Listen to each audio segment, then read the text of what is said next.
Nous sommes le samedi 22 février. Il est présentement 6 heures. Vous êtes à l'antenne du 104.7 Outaouais et au nom de toute l'équipe en studio, merci d'être avec nous, debout à l'aube.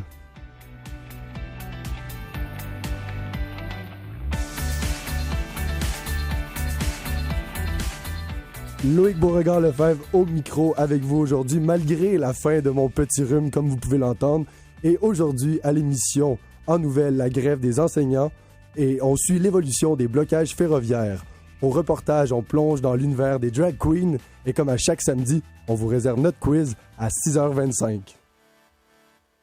Et pour vous emmener d'un bout à l'autre de votre matin, je ne suis pas seul. Je suis accompagné de mes deux collègues, de mes deux amis, Amine Marakchi et Édouard Jarry. Les garçons, bonjour. Bonjour Loïc. Bonjour Loïc. Est-ce que je peux entendre, vous aussi, c'est la saison des rhumes? Oui, c'est la saison, effectivement.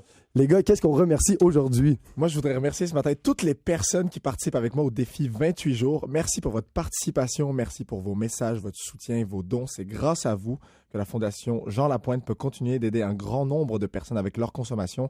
Quant à moi, j'en suis à mon 22e jour et je dois dire que je me sens vraiment, mais vraiment en santé, je me sens purifié. Mais t'as l'air en santé. Et toi, Édouard, qu'est-ce que tu remercies ce matin? Moi, Loïc, j'ai un remerciement un peu particulier ce matin. J'aimerais remercier Fabrizio de la boutique Shackman à Gatineau parce que c'est lui qui a réparé ma machine Espresso.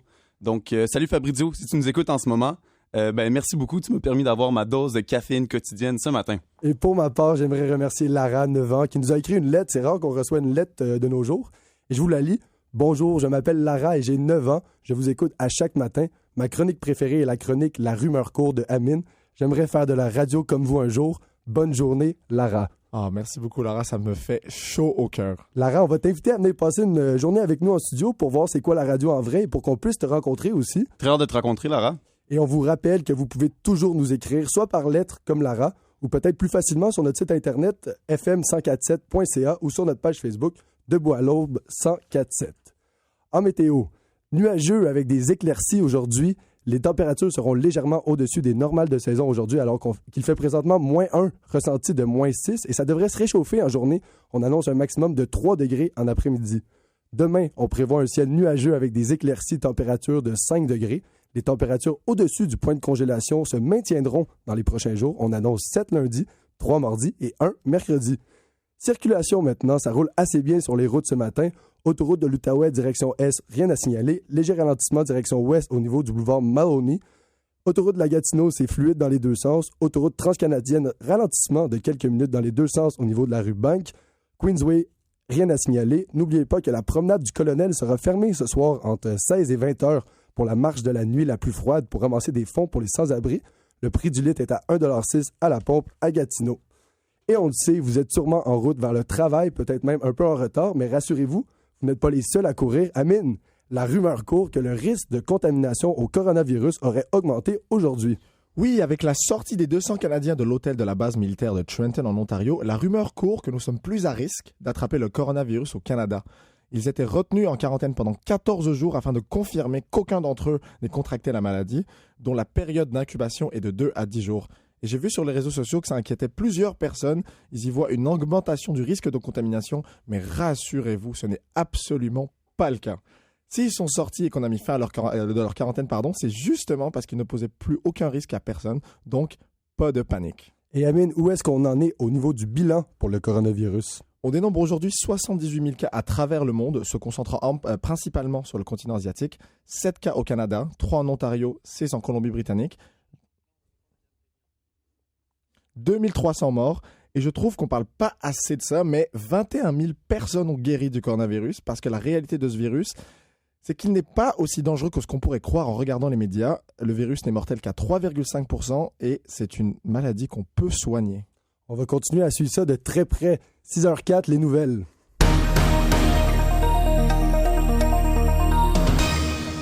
Édouard en manchette, journée de grève hier pour près de 200 000 enseignants en Ontario. Exactement, Loïc. 200 000 enseignants étaient en grève hier afin de réclamer la fin des compressions qu'exerce le gouvernement Ford en éducation.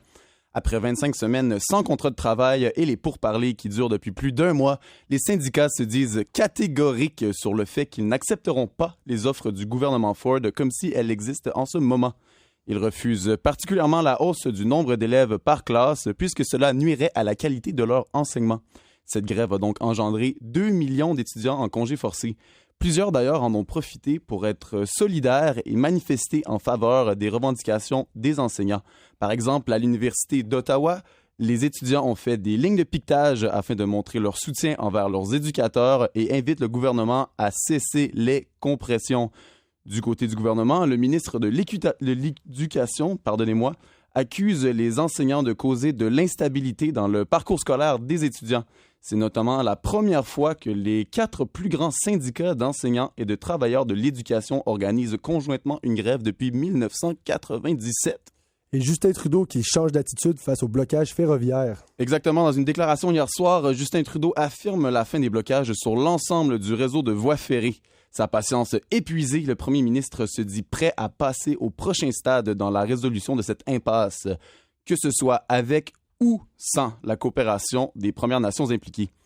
De leur côté, après 16 jours de blocage sur l'ensemble du réseau ferroviaire, les communautés solidaires à la nation Wet'suwet'en ne se considèrent pas prêts à baisser les bras de sitôt. Lors d'une conférence de presse à Tyendinaga, qui réunissait les chefs héréditaires Wet'suwet'en ainsi que les leaders Mohawk, les porte-paroles autochtones ont réitéré qu'ils ne parleront pas avec Ottawa tant que la GRC et les travailleurs du Pipeline Coastal Gasline demeureront sur le territoire non cédé Wet'suwet'en. Le premier ministre maintient son ouverture à une discussion, mais déplore l'aspect unilatéral des efforts.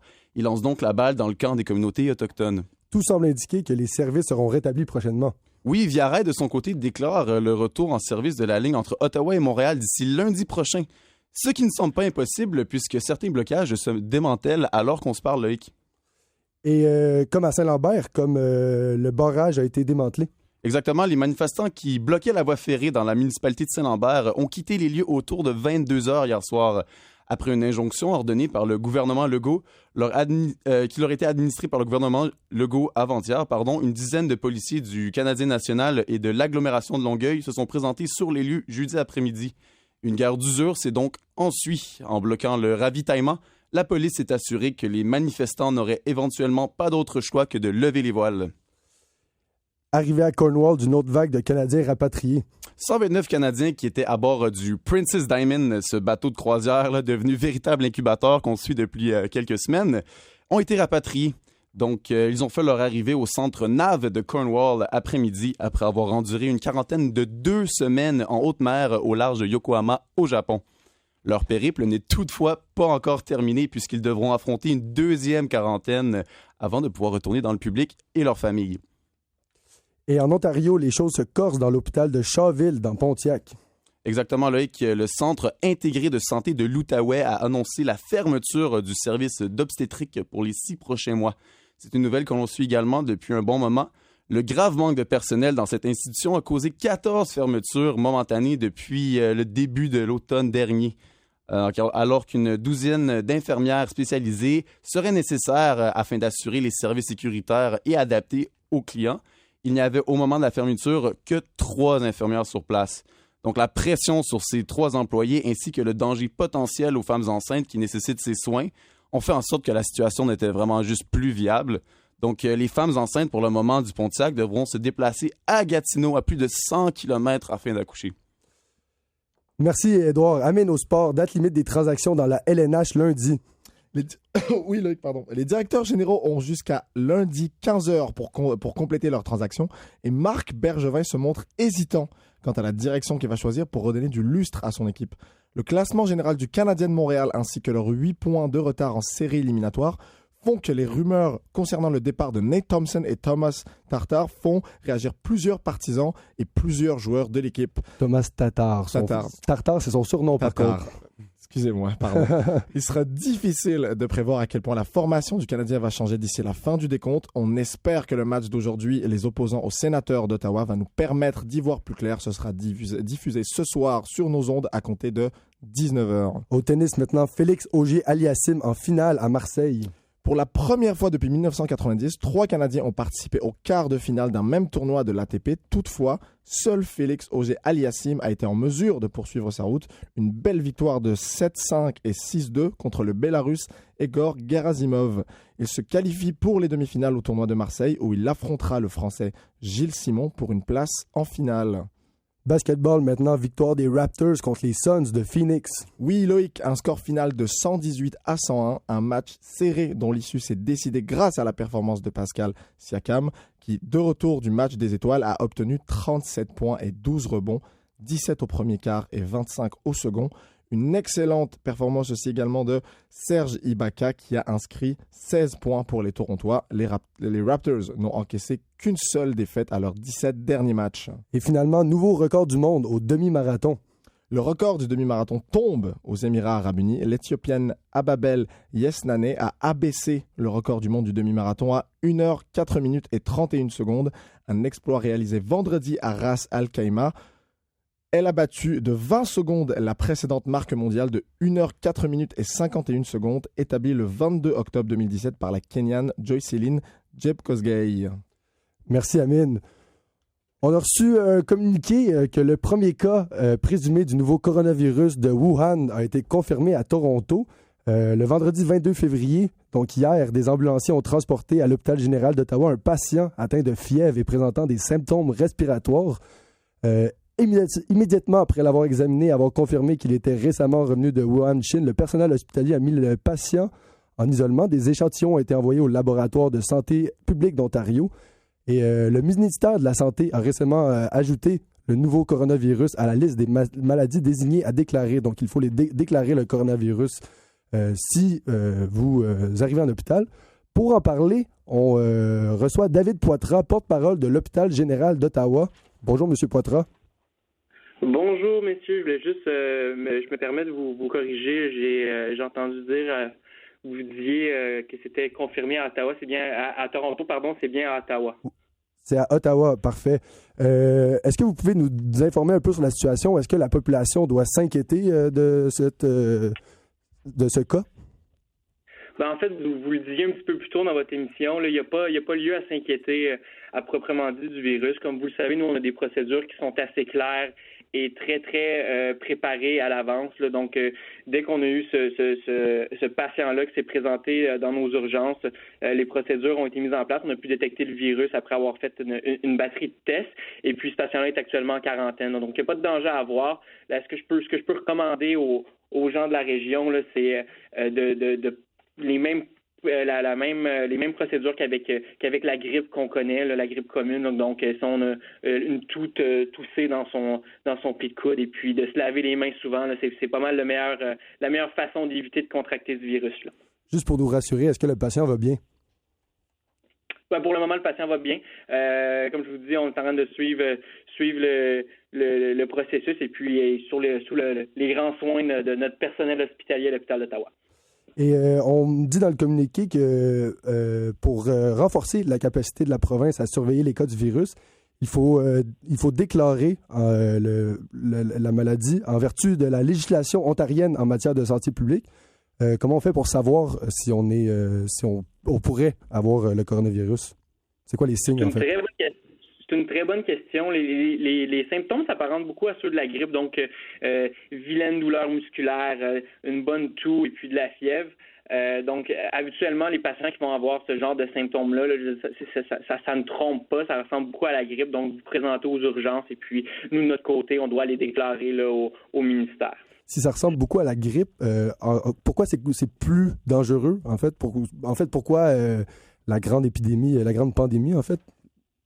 Bon, on en parle beaucoup parce que c'est nouveau, mais si on compare en termes de niveau de prévalence et puis à quel point c'est dangereux, ça ressemble beaucoup à la grippe. À chaque année, la grippe, là, il y a des décès qui sont reliés à la grippe et puis ça affecte particulièrement les plus jeunes et les plus vieux qui sont plus vulnérables à ce type d'infection-là. C'est exactement la même chose avec le coronavirus. C'est pour ça que je me permets de dire, il n'y a pas de panique à avoir. Puis vous en parliez un petit peu plus tôt au courant de votre émission, là, la grande majorité des patients s'en remettent très bien avec du sommeil et de l'eau.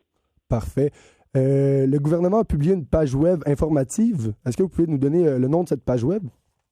Absolument. Vous pouvez vous diriger sur le www.hopital.com. Toutes les informations sont sur ce site web et puis vous allez pouvoir avoir des informations de prévention, à savoir comment se protéger contre ce virus-là. Mais autrement dit, je vous en ai parlé un petit peu plus tôt, c'est de se laver les mains, prendre le temps de tousser dans son coude et puis d'éviter de mettre ses mains au niveau de son visage. Même chose que pour la grippe ou n'importe quel autre virus. Parfait. Merci beaucoup, M. Poitras. C'était David Poitras, porte-parole de l'Hôpital général d'Ottawa, qui venait nous informer sur un cas de coronavirus présenté à Ottawa, à l'Hôpital général de Ottawa. Une situation qu'on va suivre, mais il ne devrait pas avoir de danger, selon M. Poitras. Juste, si vous voulez aller sur le site web mis par la communauté, l'Agence de santé de l'Ontario, vous pouvez aller sur leur site. Il est présentement 6h15, on va passer en peu, mais après la pause, Edouard, tu nous plonges dans l'univers des drag queens. Et Amine, ton défi 28 jours a inspiré ton traditionnel quiz du samedi. Oui, le défi 28 jours m'a donné une nouvelle façon de voir mes produits du quotidien. Parfait, vous écoutez Debout à l'aube à l'antenne du 104.7 Outaouais. Oui, allô? Oui, je vous appelle parce que de l'eau partout dans mon appartement. Ha! C'est une blague. Je suis pas disponible pour l'instant. Laissez un message après le bip. Ah, si bol. Là, je suis plus capable. C'est plein d'eau partout chez nous. Vous allez perdre un locataire. Brigitte, bonjour. Oui, nous avons ce que vous cherchez. Des logements à votre image situés à quelques minutes du Parlement. Location ou achat dans les secteurs les plus prisés de Gatineau et Ottawa. Brigitte, fière de bâtir une qualité de vie.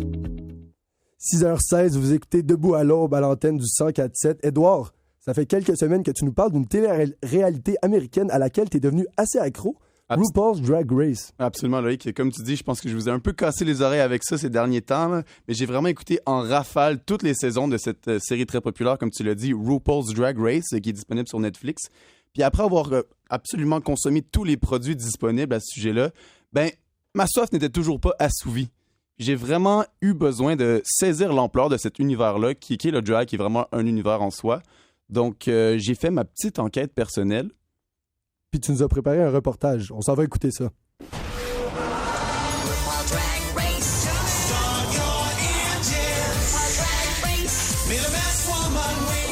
RuPaul's Drag Race est une émission de télé-réalité américaine.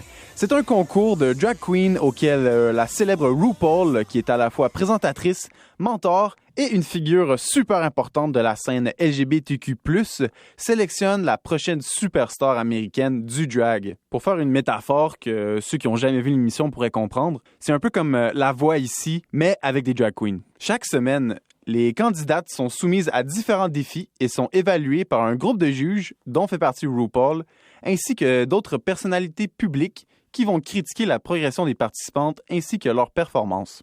Afin de comprendre si cette émission représente vraiment la réalité, on est allé à la rencontre d'une drag queen de Montréal bien établie. Salut, moi c'est ma tante Alex, j'ai 24 ans, je fais de la drague depuis 1 an et demi, mais j'ai toujours été ben queer, comme du monde de mon âge. J'ai découvert le drag au travers de RuPaul's Drag Race, l'émission de télé-réalité américaine. Je checkais sur YouTube, puis là, je suis tombé là-dessus, puis au début, j'étais comme full intimidé, tu sais, j'étais comme jamais je ferais ça, je serais jamais capable de faire ça, de me mettre à nu, entre guillemets, là. Finalement, en déménageant à Montréal, en commençant petit à petit à travailler avec différentes dragues parce que je prenais des photos d'elles, j'ai comme été de moins en moins intimidé parce que j'ai appris à les connaître, tu sais, à un niveau personnel, puis j'étais comme, ben c'est des personnes normales, fait que moi aussi je serais capable, fait que je me suis... Tu as réalisé que c'était plus accessible. Ouais, je me suis lancé là-dedans. Mais on peut imaginer que bien des obstacles se dressent devant des personnes qui veulent faire du drag. Ouais, il faut vraiment que tu sois passionné, puis il faut que tu sois travaillant, puis il faut pas que tu aies peur des risques qui viennent avec, parce que c'est pas un hobby qui est facile ou qui coûte pas cher, là. Ça prend vraiment de l'investissement au niveau social, puis au niveau personnel, il faut que tu te retournes chez vous puis que tu apprennes toujours des nouvelles affaires parce que plus tu es indépendant puis que tu es capable de faire tes propres perruques, tes propres costumes, ton propre maquillage, plus ça va être rentable pour toi monétairement, puis plus ton art va grandir. Pour mieux comprendre la scène du drag, je me devais d'aller assister à un spectacle. Et c'est à ce moment-là que j'ai compris à quel point c'était encore plus beau en vrai qu'à l'émission de télé. J'ai compris la grandiosité des personnages, mais surtout l'importance de leur performance sur leur communauté. La passion dans leurs yeux, le dévouement, la foule qui réagit et qui participe, c'était un vrai spectacle.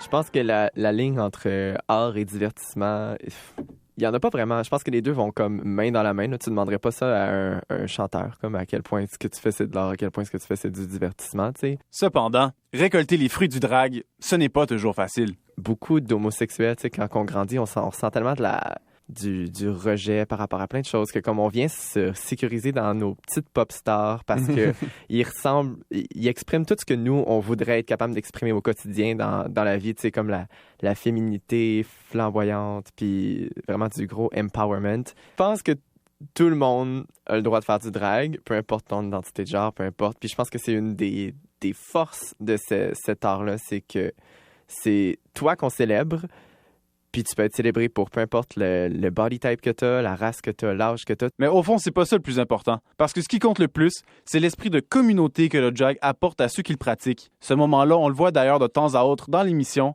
quand les compétiteurs laissent tomber leurs barrières face aux autres participants. C'est ça, le drag. À Montréal, on se tient vraiment toutes main dans la main. On est là pour suivre ton cheminement personnel avec toi. On est là pour te supporter parce que notre communauté, des fois, on n'a pas tout le temps accès à un support moral de la part de notre famille ou whatever, fait qu'on se bâtit notre propre famille à l'interne. On n'a pas vraiment le choix.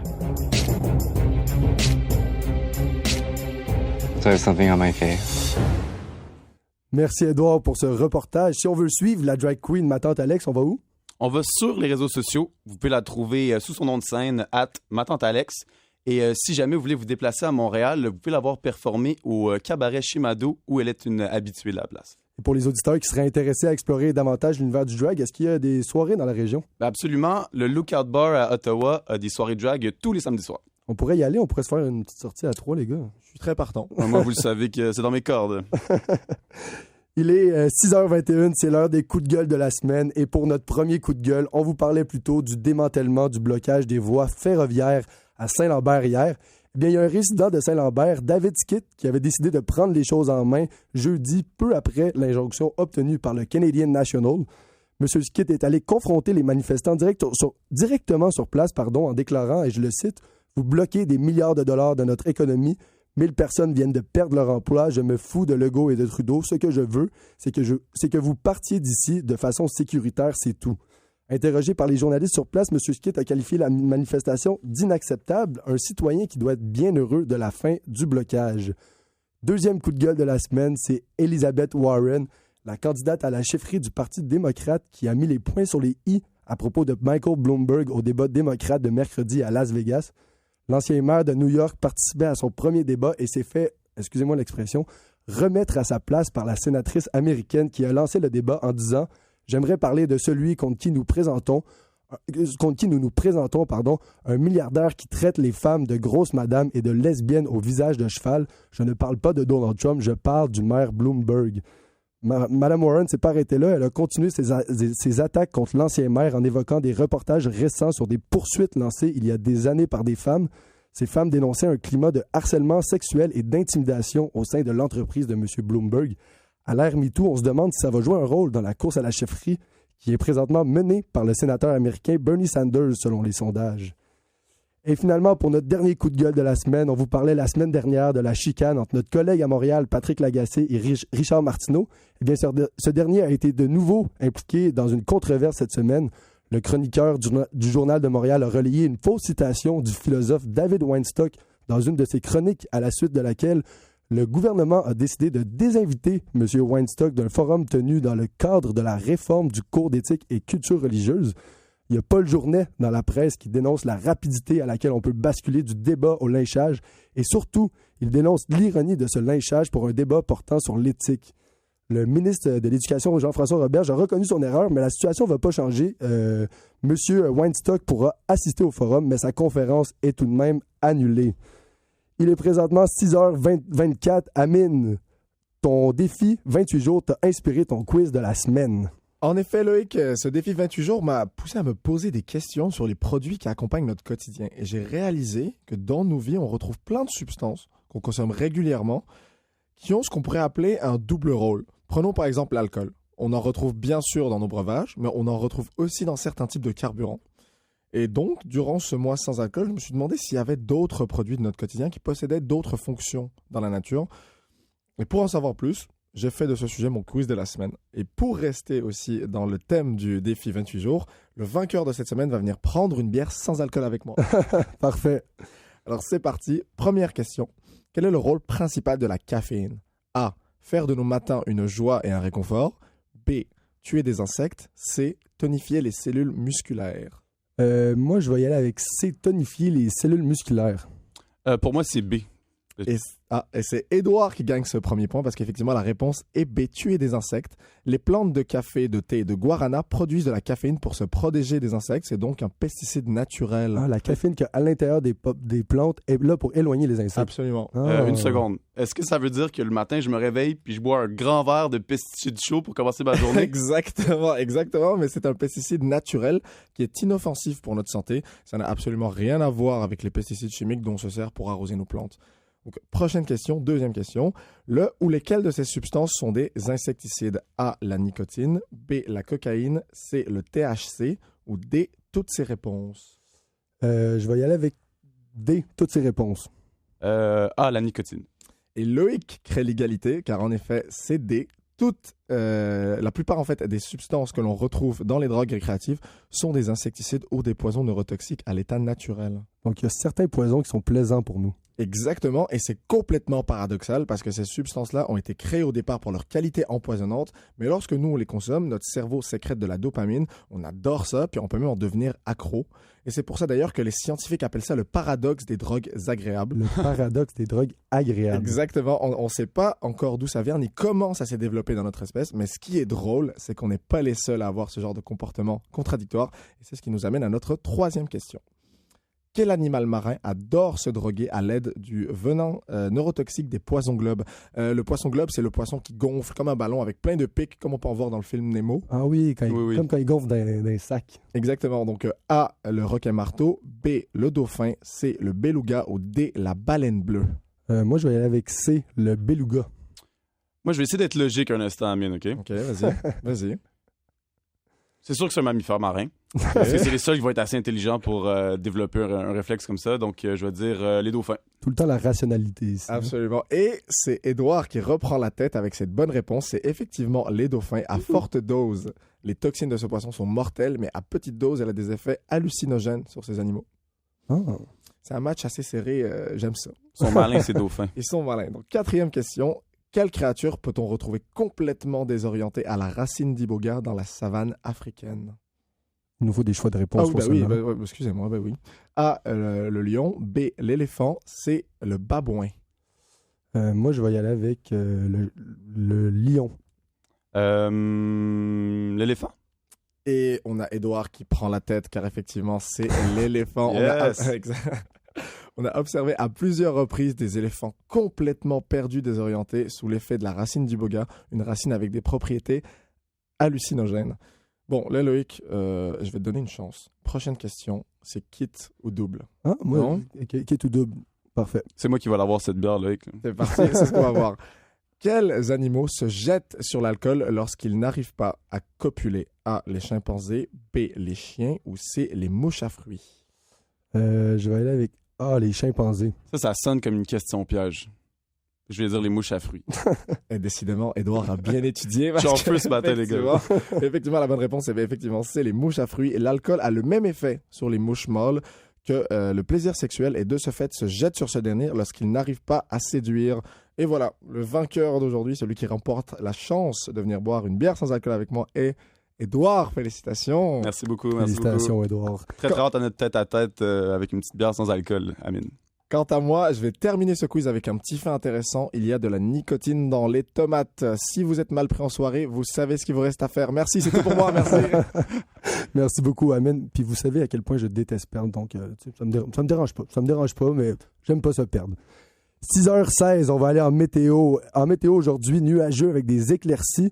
Les températures seront légèrement au-dessus des normales de saison, alors qu'il fait présentement -1, ressenti de -6, et ça devrait se réchauffer en journée.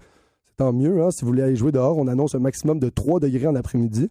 Demain, on prévoit un ciel nuageux avec des éclaircies, température de 5 degrés. Les températures au-dessus du point de congélation se maintiendront dans les prochains jours. On annonce 7 lundi, 3 mardi et 1 mercredi. Circulation maintenant, ça roule assez bien sur les routes ce matin. Autoroute de l'Outaouais, direction Est, rien à signaler. Léger ralentissement direction Ouest au niveau du boulevard Maloney. Autoroute de la Gatineau, c'est fluide dans les deux sens. Autoroute transcanadienne, ralentissement de quelques minutes dans les deux sens au niveau de la rue Bank. Queensway, rien à signaler. N'oubliez pas que la promenade du colonel sera fermée ce soir entre 16 et 21 heures pour la marche de la nuit la plus froide. Le prix du litre est à 1,06 $ la pompe à Gatineau. Nous, on va aller en pause, mais après la pause, restez avec nous parce que notre chroniqueur culturel vient nous parler des 2 spectacles de Marie-Mé hier et aujourd'hui à la salle Odyssée. Vous écoutez Debout à l'aube à l'antenne du 104.7 Outaouais.